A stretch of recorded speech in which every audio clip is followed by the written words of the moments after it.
Welcome back to coverage of the Streets of Capenna Championship, everybody.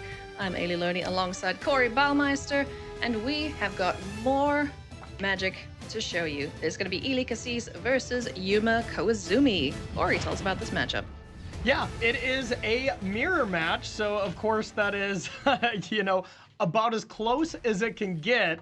And, it's just really going to be a very grindy match. It's a really tough one. You see Corvald, so that is a little bit of some spice.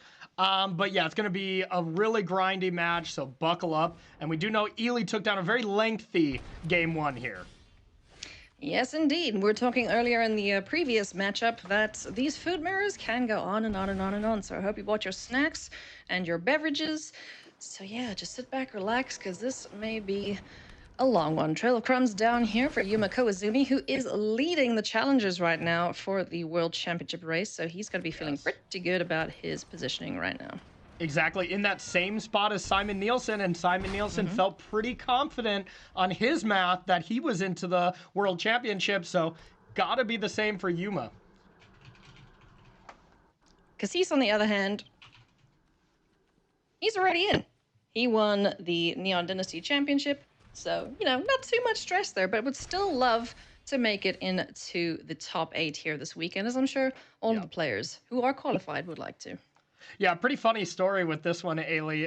Eli hit me up right before the arena opened and was like, I don't know what to play for this. What deck would you play? And I was like, this Golgari food I think is very good and it's up your alley, and ran with it. I played it as well. I did very badly, and Eli, of course, crushed it and made some cash there for that tournament. So obviously Eli is just, so much better at Magic than me and most people in the world.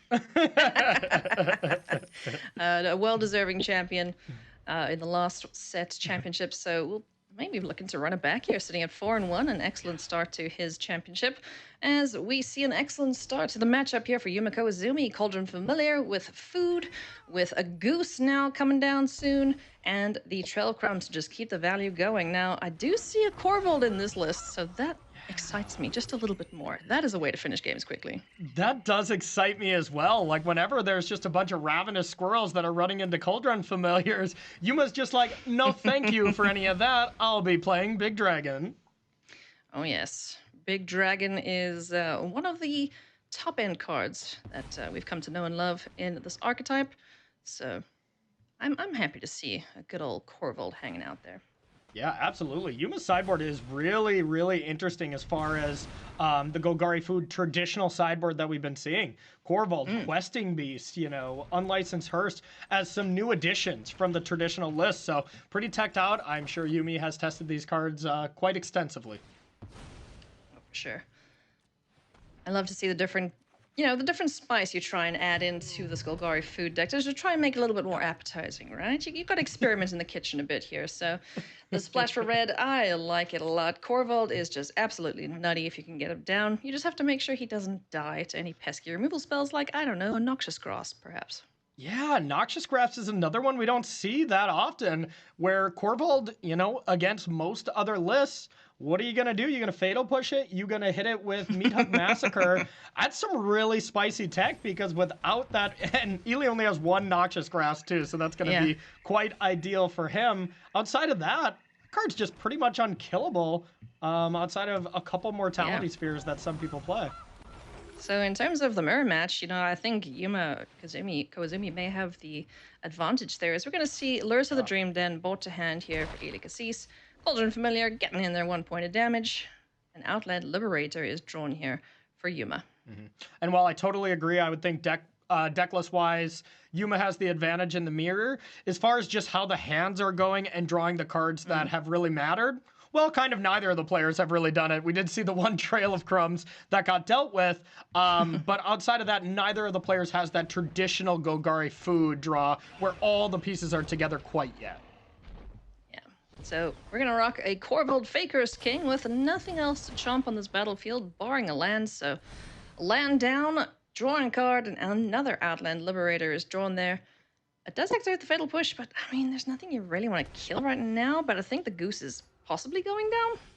Yeah, Not yet. exactly. And these Outland Liberators are really good when you do have Trail of Crumbs to deal with, or somehow that you can get it tonight. This is a rough mirror match to actually expect to ever get tonight because both players play so many things and so many of their cards are sorcery speed. So unless you're just saying go to transform Outland Liberator, you're probably not going tonight, and then your opponent can then usually play 2 spells to flip it back. So not the most, consistent card to just be able to attack and activate that ability of Outland Liberator. Yeah. So Corvold Faker's King is going to be noxiously grasped, and Meathook Massacre will trigger, gaining a life as well.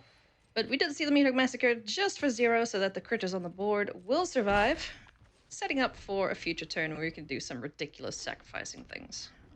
Yeah, absolutely. And normally these mirror matches, they really don't come down to this like, oh, kind of get an aggressive start, kill this blocker, then attack. It's usually both players have cat oven, so you can't really attack on the ground. It's all just an absurdly long game. It's looking like that maybe wouldn't be the case for this one. Yeah. Fatal Push here on the Outland Liberator, but there is mana available to kill the Meathook Massacre, so that's one pesky enchantment dealt with, but there's another one in hand, so Eli Kassis isn't going to be too mad about that.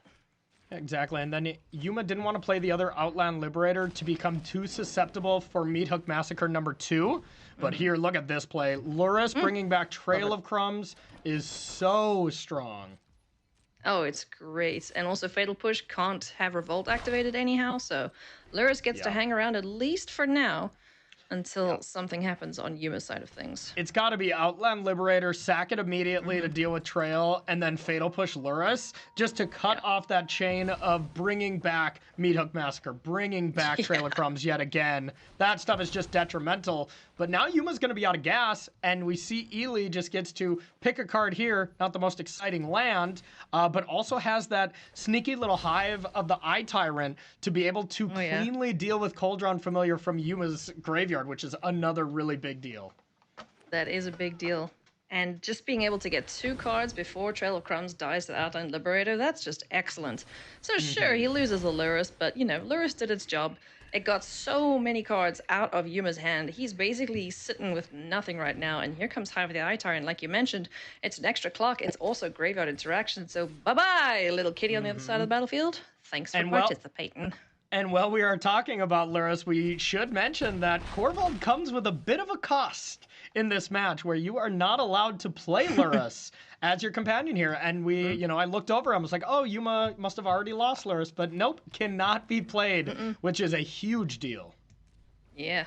Now, things are just looking pretty darn good here for Kassis. Rocks out another Meathook Massacre, and Overgrown Tomb off the top isn't going to cut it, so Yuma Koizumi is going to go down to Eli Kassis, who picks up a very convincing 2-0 victory with his Golgari food deck.